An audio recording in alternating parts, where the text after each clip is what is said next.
Welcome to Mogobe Nuggets of Wisdom podcast. My name is Mompoloki Lerumo Mogobe. Our objective is to enthuse, inspire, energize, and empower entrepreneurs and entrepreneurs of all stripes here in BW and beyond. We do so by inviting these entrepreneurs into our makeshift studio. Sometimes we call them to the restaurant, sometimes we go to our studio, and we ask them to share their experiential knowledge, their experiences and their expertise, and we ask them as many questions as we can, aimed at empowering you also as a viewer.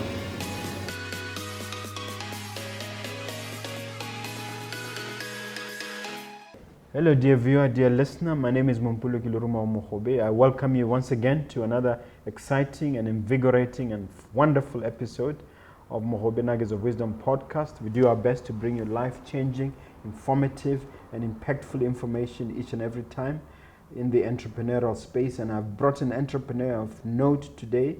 I've brought none other than Moses Maruping, who is otherwise known as Boy Nectar. It is a privilege to welcome you to the studio, sir. Thank you so much, Mogobe. It's a pleasure to be here. Okay. Would you be kind enough to tell the viewers who you are and share your background? Simply, I'd like to refer to myself as a simple guy from Molepole, born and bred, went through all the mediums of education in Molepole from primary to senior school. And then I had an opportunity to go to South Africa, where I studied media and precisely radio and video broadcasting at Boston Media House. That was around 2001 or so.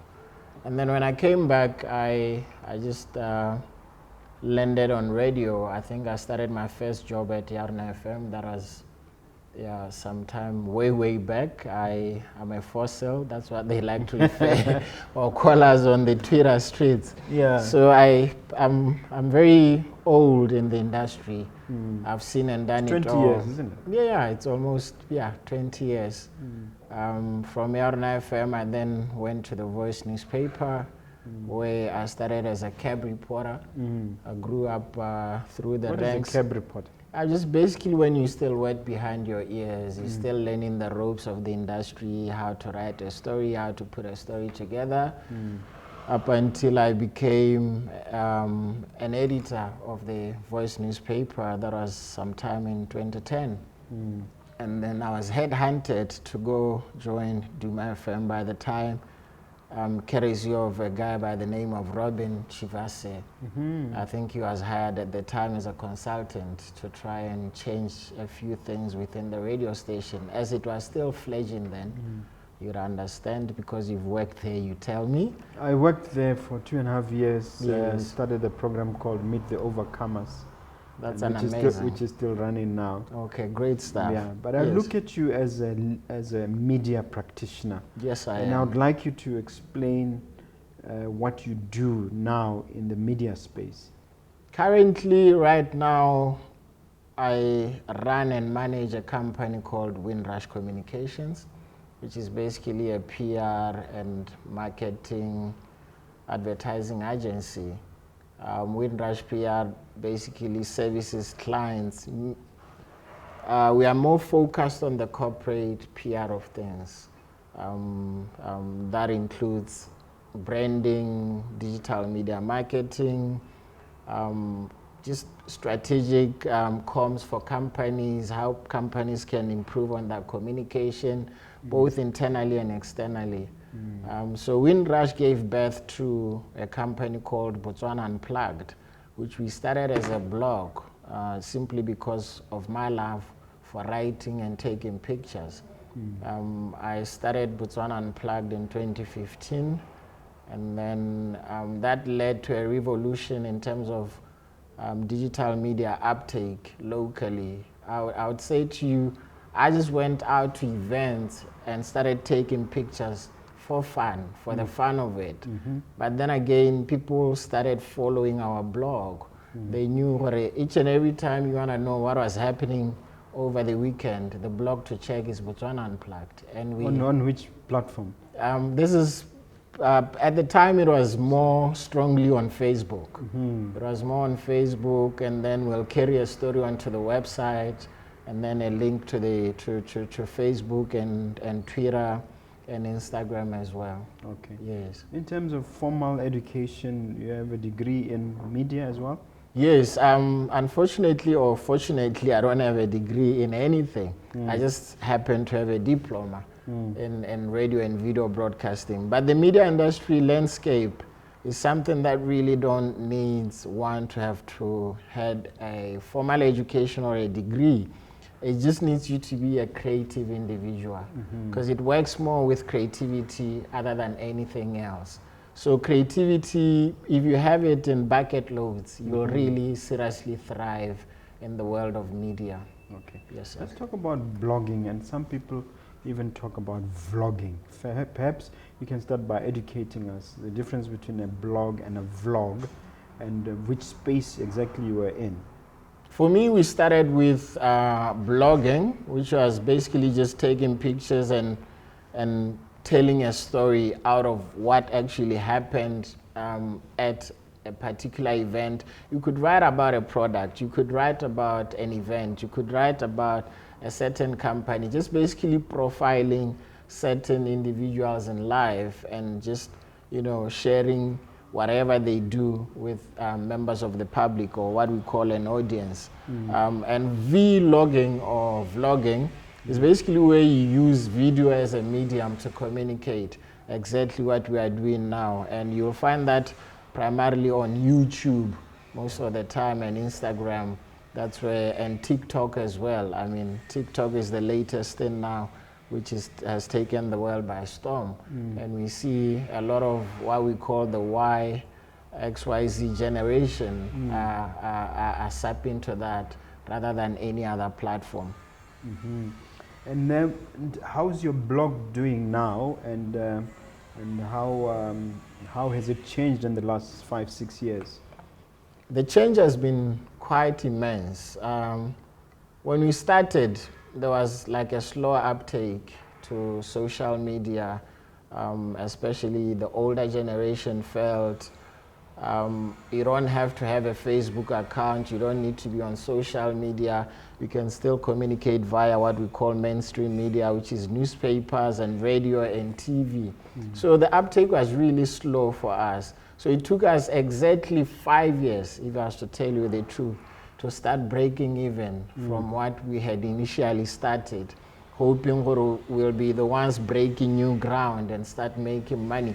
But when the money came, we are actually the very first to start monetizing as well, and as far as social media is concerned, because we had corporates like Botswana calling us to do their events, to do their videos. We had like a whole lot of, I mean, I mentioned Botswana because that's a company everybody holds in high regard, you know, and when we started people seeing our work and the work that we're doing for other companies, I mean, we didn't even have to sell ourselves. I mean, it was word of mouth. Who did this for you? They'll say, Botswana Unplugged. Okay, Botswana Unplugged, we have an event coming up. Would you be available? I mean, our brand transcended even outside our borders of Botswana. Because I remember people started taking notice when we started working with South African tourism, which we call SAT, when they started sending us to their events in South Africa to try and capture the local market.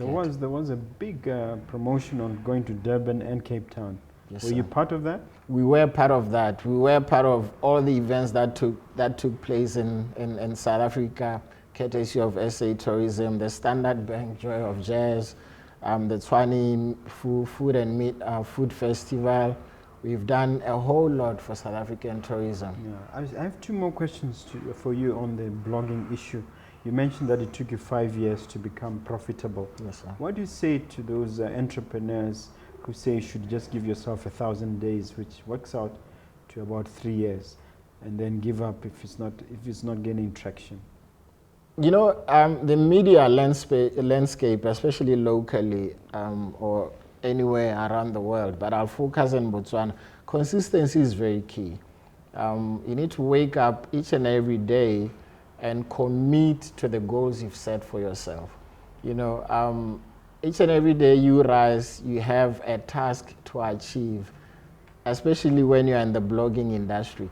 I mean, for other people, you get lucky.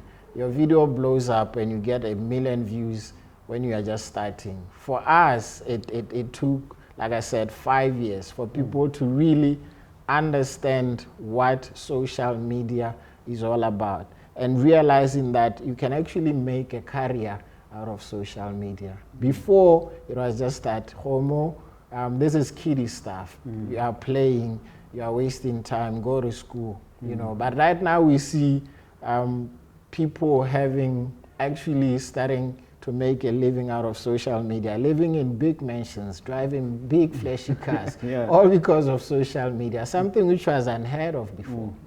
You know. This is wonderful. But what led you to believe that persistence? Why did you stay put even though you're losing money for 5 years? Because for me, I was looking at more outwardly. I mean, in terms of how the world was gravitating towards that. I mean, it's always nice to benchmark from outside. So I was always looking at how South Africans are doing it, how New York's, the United States are doing it. So it gave me hope. Or one day, we will be forced to communicate through this medium. And I'm gonna stay put up until the time Botswana realize what social media is a key communicator in everything that we do. Okay. One subject that you like to talk about is public relations and social media space. Let's pivot a little bit and talk about, the other activity you are involved in, which is ebooks and newsletters. Now, dealing with the issue of PR, what can you tell us? What education can you give us relating to public relations in that particular space? I would say each and every single company, brand, individual needs to have a PR person in their scope. No brand or company can survive without having a solid PR practitioner within their offices. But I've realized one thing in Botswana. We totally don't understand the role of PR practitioners. We think these are fire dowsers, we only call and realize we have a PR practitioner or officer in our office when renale mathata, which I really want us to get away from and realize PR is an integral part of each and every brand. It helps you communicate, build affinity with your audience, with your clientele, with your customers. If you don't have a PR or a strong PR strategy as a company, you are bound to fail. Because PR sets the direction each and every company needs to take, whether you want to communicate with your employees internally or externally. PR is the go-to. Yeah, I asked you also about ebooks and newsletters. Yes, sir, I get that. I mean, that's an integral part of public relations as well. I mean, within each and every organization, you realize there has to be somebody who's publishing. The newsletter aspect obviously comes in the form, it's another form of communicating, where you publish your own internal information and which you want to share either internally or externally with your stakeholders. So you see, as a brand, you need to keep all the stakeholders within your industry at arm's length. You know, so the newsletters and the ebooks, these are some ways in which you can reach those stakeholders. Yes, sir. And do you actually have regular ebooks that you publish? And if so, where does one find them? Yes, sir. I think for us, because we deal more with corporate clientele, we do a lot of ebooks for the Motor Vehicle Accident Fund, the newsletters for that, and with the Kanelo College. Just recently, we've started working with the Botswana Football Association, whom we are handling the corporate PR as well as digital media marketing. So each and everything that you see within all these clients that have communicated, be it on social, be it on PR, be it on newspapers, the adverts, that's what we handle. So what is the best platform to publish these particular things, or do you just go viral? You don't necessarily have to. I mean, for social media platforms, they have like different varying audiences. You find that there's LinkedIn, which is more on the professional aspect or professional line of things. So the ebooks and the thought leadership articles, they will apply more if they're on LinkedIn or on your website. You know, within a website, you'll always find a space where it's created blog, and then that's where you can publish the ebooks and which are downloadable. Explain to those who might not know the concept of thought leadership. Yes, sir.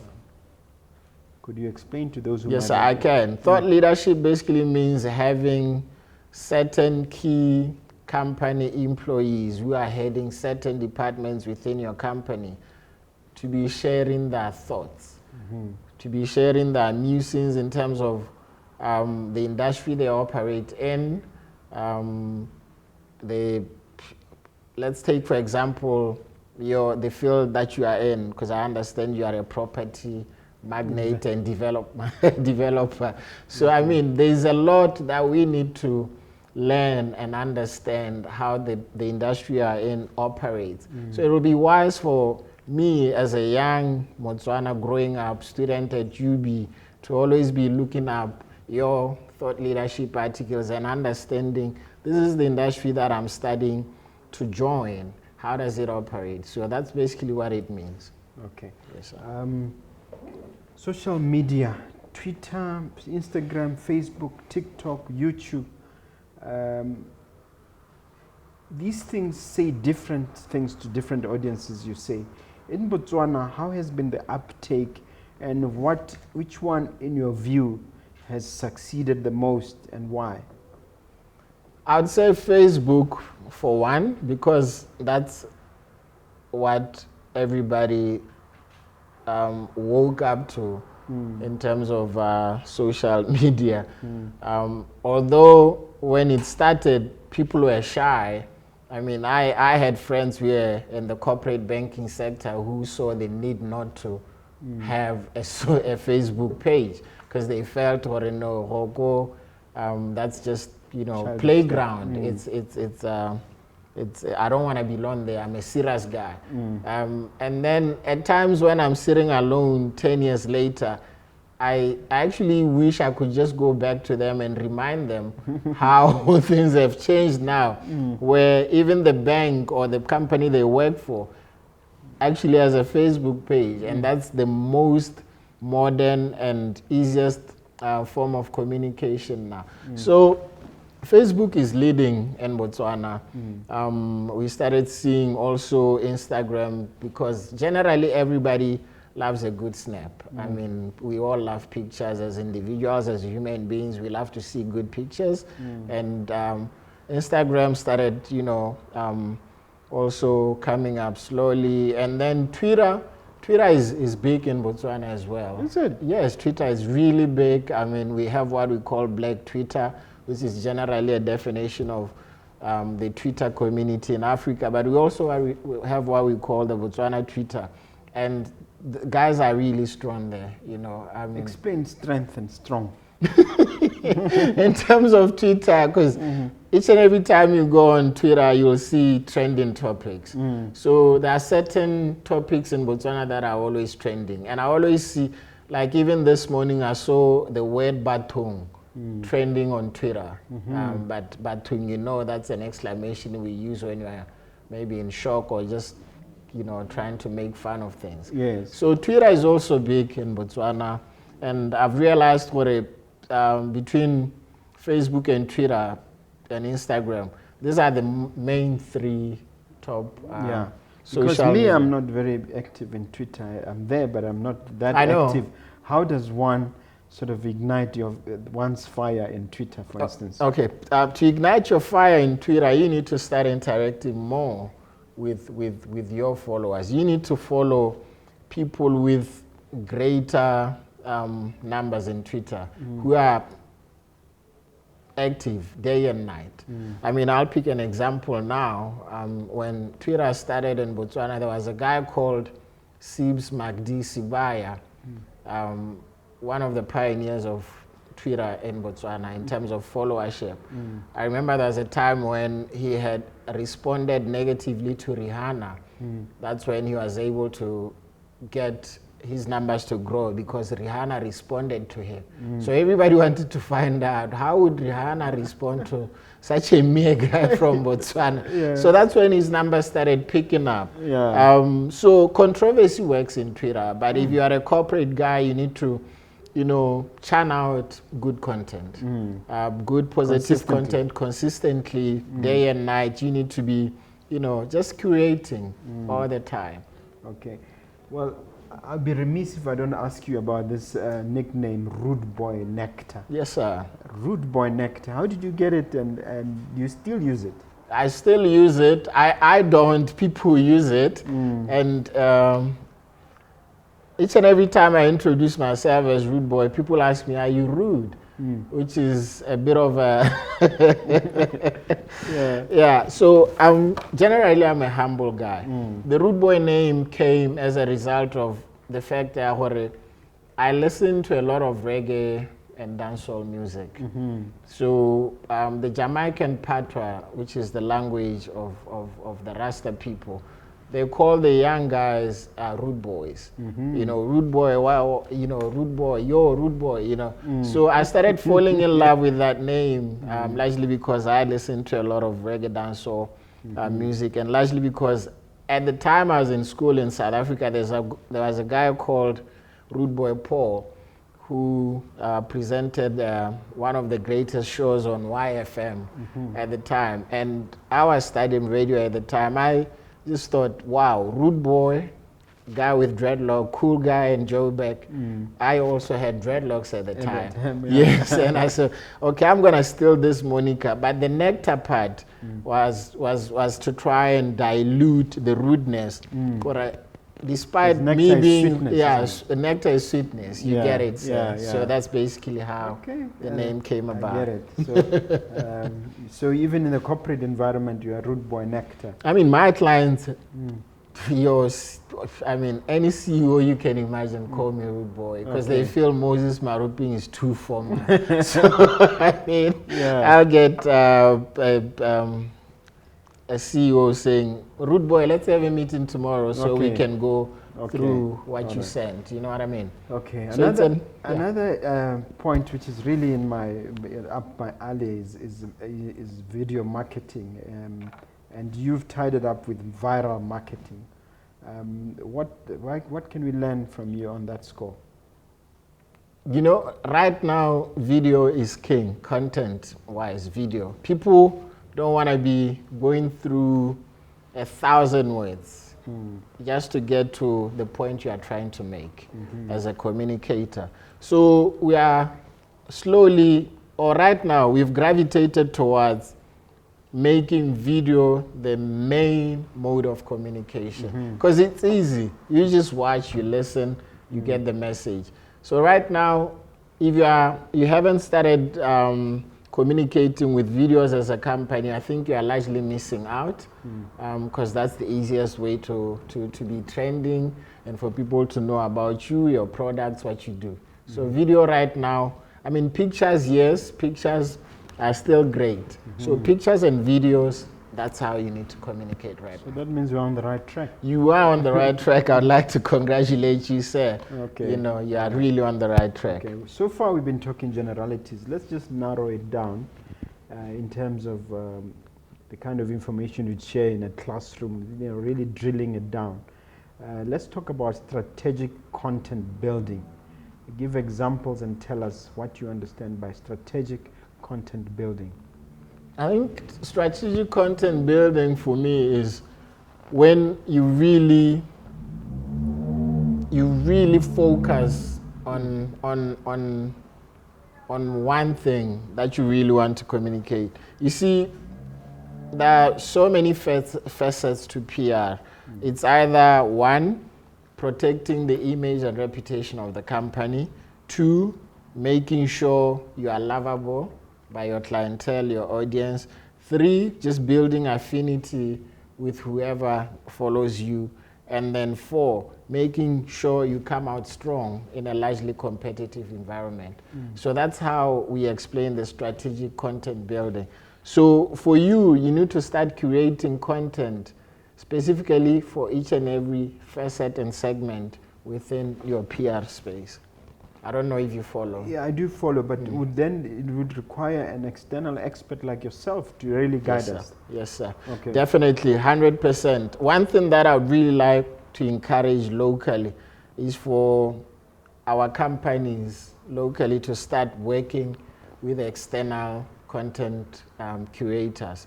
Say, take for instance, we have the photographer here, the videographer, we have an influencer. So you see, the benefits created out of that web now cascade down to each and every industry.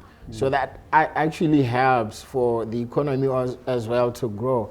Because now you are feeding like 10 mouths out of one job which you had given to Windrush. Okay. Yes, sir. Wonderful. Let's take it a step further and talk about developing a content publishing strategy. How do you go about that, and what are the benefits of doing that? I think developing a content strategy as a company, like I said, you need to know, one, what's the audience? Who are you talking to? Who are you communicating to? And then how do you package that message? Do you package it in the form of a newsletter, video, or is just going to be an infographic? And then 3, what are the channels that I'm going to use to communicate this message? Is it going to be a newspaper, TV, or just maybe we'll reserve this one for social media? And 4, it's basically how do I then measure the return on investment? Who have I reached, which we call probably maybe just audience analysis in terms of writing a report, in terms of whatever I was communicating, has it reached a certain, and then after that, how do I improve on my next mode of communication? How important is punctuation and grammar? I've seen a lot of posts where, even professionals have murdered the Queen's language. It's extremely very important. I mean, as a communicator, content creator, you need to have a firm grasp of the Queen's language. PR, precisely, you need to really understand grammar, understand how to structure. If you can't, construct a single sentence, I think you are doomed as a PR I've heard the argument that, rappers are doing very well, but they are, their syntax because they are poetic. Yeah. I mean, in the way they're communicating, it's poetic. So poetic justice, we can let that slide. But when you get in the corporate environment of PR and communicating, we need proper grammar and English. And in that regard, how are you doing as Botswana? I think it's something we are still lagging behind in, but slowly I see an improvement because, the University of Botswana started like a couple of years ago introducing media studies. We've seen schools like Limcom Queen also teaching media studies, and AFDA recently came into the fold as well. So I think more training in PR, media, and marketing will really take us to levels that we never imagined ourselves to be. Okay. Yes, sir. Strategic public relations. Public relations is one thing, but you make a point to say it has to be strategic. Why is that, and explain the strategic element? Whoa, okay. You're getting into deep now. Yeah. I think strategic in the sense that you really need to know as a communicator why certain messages have to be communicated this way, what mode of communication you're going to use. It has to really be strategic. So you start listing from internally, do my employees understand the brand? Because remember, it has to start internally. Your employees have to understand your brand, because as they walk out of the office, those are your brand custodians. I mean, if they walk out of the office grumpy, they're obviously going to start talking bad about Mogobe corporate, whatever. Mogobe corporate, yes. And then it becomes a problem when you hire an external PR practitioner to come and manage that PR. You see, because already internally, your people don't understand what you are about, your ethos and your brand ethos and what the company is all about. So we start from internal comms all the way to external comms, engaging all the stakeholders and doing what we call a SWOT analysis to understand our strengths and weaknesses as well. And how to communicate Toba, are you going to start addressing and making sure that the stakeholders such as maybe, for example, the city council, because you're in the property market, are in that relationship level. Do I have a strong relationship, media relations with, say, maybe local news guys? Because those are the guys, by the moment a scandal comes out of your office, they're going to be ready to chew you, and eat you alive. So you need to have, and also from time to time, maybe to have good relations with the media. Call them for a few press conferences, call them for a few media retreats where you can engage and hear their thoughts as well. So that's what we really mean by strategic comms. Okay, that's very interesting. And there's something here you've notified me about. The consolidation of print media has made it far more competitive to gain coverage and sought after space. And you give examples of magazines having fewer pages and less advertising. Yes, sir. Can you speak to that? The revolution of digital media actually threatened the existence of mainstream media. During the past years, we actually thought a lot of papers are going to fold, and we literally saw others folding because they couldn't, or they woke up late to the revolution, so they didn't really think social media was a threat, and it continues to be a threat, and we saw with the emergence of COVID-19 how a lot of our mediums suffered. Those who had not prepared, they saw the printers closing, and I'm happy to report that a lot actually took advantage of that and they started publishing online. I saw the Gazette started sending people the newspaper via WhatsApps as a PDF. Sunday Standard also, I think it did that, the Telegraph.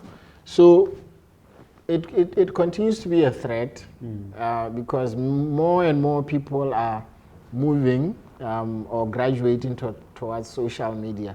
I mean, even a guy in the peripheries as far as Ngaipens or Takatokwani, you'll find that they're glued to social media. You could see it in terms of the commentary that you see on Facebook on a daily, how diverse the audience is. So I would just love to say we need to wake up and prepare each and every time. Because the fourth industrial revolution, I hear government speaks a lot about that, but I don't think they totally understand what they mean by that, I'm sorry to say. But sometimes they don't write those speeches. It's actually a bigger threat. That part. No, you don't have to. It can go out like that. Yeah, okay. So all I'm saying is we always need to know and prepare for the future. In terms of when we read the Bible, there's a story Sarah Noah when and Noah started building the ark. But as human beings as well, living in the current modern times, you always need to prepare for the future and know what things they change dynamically and systematically. Okay. Now, one of the things you advise is that we should specify your audience and know your audience. I would like you to apply that to your corporation, to your industry, to your enterprise. Yes, sir. What did you do and what is the approach you're adopting? For me, in the space that I'm in, when I speak of that, identifying audience, as a PR practitioner, obviously I have to have like a strong relation with the media and the publics. Publics in the sense that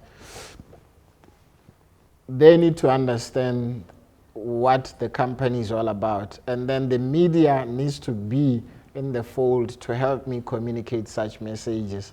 You know, the media for each and every single person, whether you are an entrepreneur, a politician, a church pastor, is a very integral stakeholder or part of your brand. There's nothing that you can do without the media, you know, because this is like a vehicle for you to actually carry out your brand to the masses.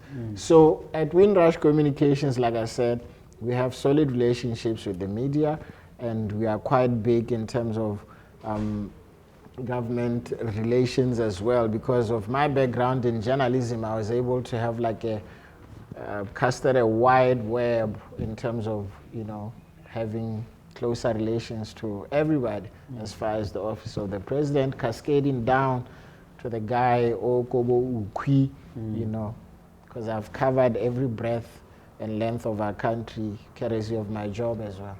Okay. Yes. What about television? Is it still relevant? TV is very relevant, sir. I mean, it's a medium where each and every single person, the numbers, the ratings of TV, we continue to see them growing, despite the upsurge their social media.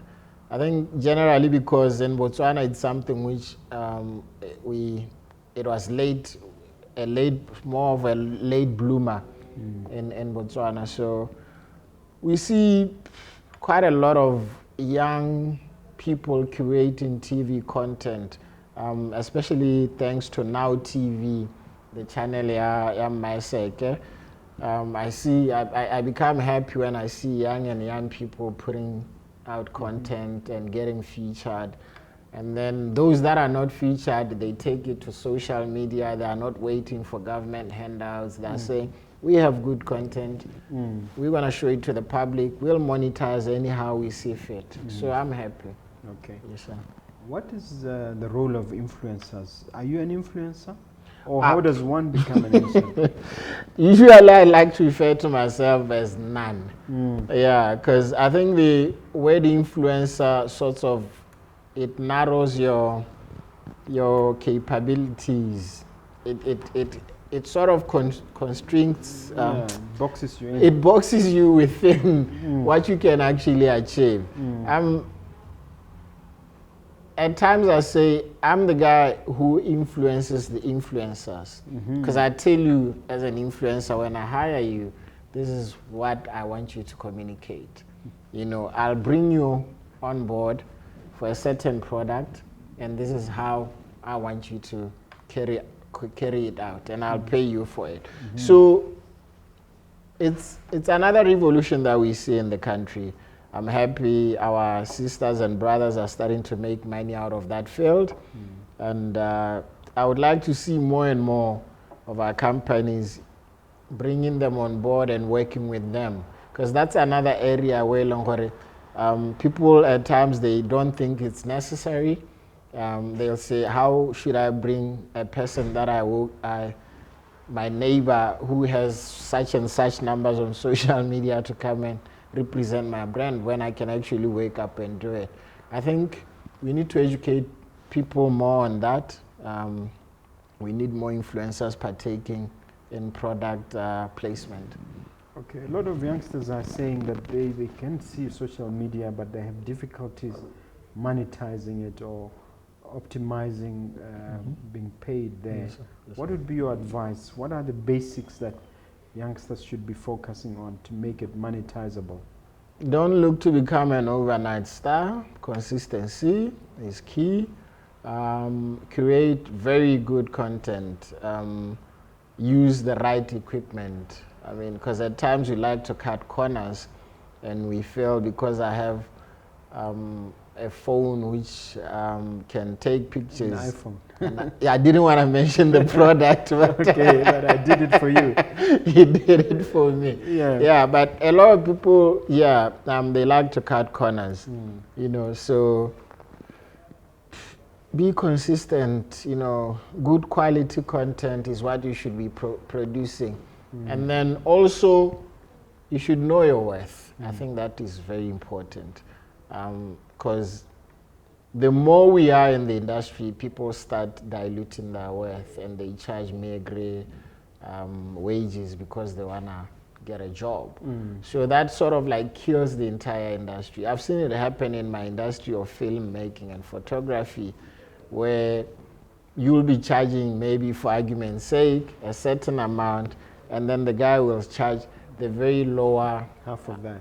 Not even half, like at the mere, like 1/10 of what you are charging, just because they want to get a job, and because he's using a camera, me, 2,000 puller, and the other guy is using like 100K equipment of camera. So you see the value in that. We all need to know our worth, and then standardize industry prices. Or if you are an influencer, this is how much you charge an hour. If you are a photographer, there's industry standard. Okay, one of the points you made was that you should have your story for successful influencer marketing. You should have your story told by bloggers and by social media stars. How do you go about doing that? Do you pay them up front? How do you set up those linkages?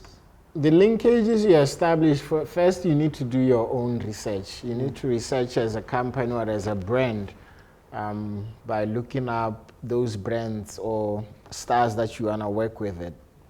Let's take, say, maybe Ronaldo, for instance, or, he's a big football star. His numbers are crazy. So there's no question about it that if you place your product within Ronaldo's pages, it's going to blow. And then locally, research is key. I see our sisters and brothers who are doing quite big on social media, the likes of Jamaica, if I could mention. Yes. The likes of William Last KRM. Those guys are pushing really big numbers. So as a product, as a brand, these are the people that you need to start tying yourself closer to. I know at the MVA Fund, they work with Jamaica to push some of their road safety messages out. So you see the brand placement, it gets you the numbers, you get to communicate your message. Yes, sir. If you had a crystal ball and you're looking into the future, the future of Windrush Communications, yes, and to look at how Windrush is going to perform the next 5 to 10 years, what would you see in that crystal ball? I see a very successful, bright, future. I've really worked hard. With Windrush, I like to say it took me 10 years to establish the brand Windrush. And for people not to even have a question of who we are when we pitch, when we propose. So it's a bright future, sir. Yes, sir. So you see yourself with the advent of the Africa Continental Free Trade Agreement going to other countries? 100%, sir. It's something which I've been thinking about, obviously. Windrush, I usually fail to separate Botswana Unplugged and Windrush because I feel they all live within me. It's like a vein in my body. So whenever I speak of one, they all go together. So in terms of breaking new frontiers, I'm looking into penetrating the Namibian market, the Zimbabwe and Zambian market, even as far as Kenya. You see, you'll realize I skipped South Africa because it's a jungle out there. So I still believe those countries that I mentioned, there's a couple of opportunities that exist for one to set foot. Okay. Now, this is the part of the show where you get to ask me any question of your choice. But maybe before you do, I should just ask you, as an entrepreneur, what do you believe sets apart from all these other media players who end up giving up, who end up collapsing? What is that essential ingredient that you think you bring to the table? Locally, I see people wanting overnight success. You can't be an entrepreneur if you are impatient. You know, you really need to have a strong backbone. You need to have a thick skin, because people are going to piss you off and tell you off and tell you the idea is not feasible when you strongly have a good hunch about your idea. I mean, these are some of the things that I've gone through, but they couldn't break me, because I strongly had an inclination towards what I believed in, you know. So commit, be consistent, be very patient, work towards attaining the successes that you've set for yourself. And ultimately, at the end of the day, just be humble, be wise, treat everyone right. You know, when money starts streaming in or coming in, just be yourself. But never forget where you come from, respect everyone. So. Wow, thank you. I love that. Yeah. Now you can shoot a question at me, sir. Yes, the question I'm going to ask you, because I don't know if this will feature.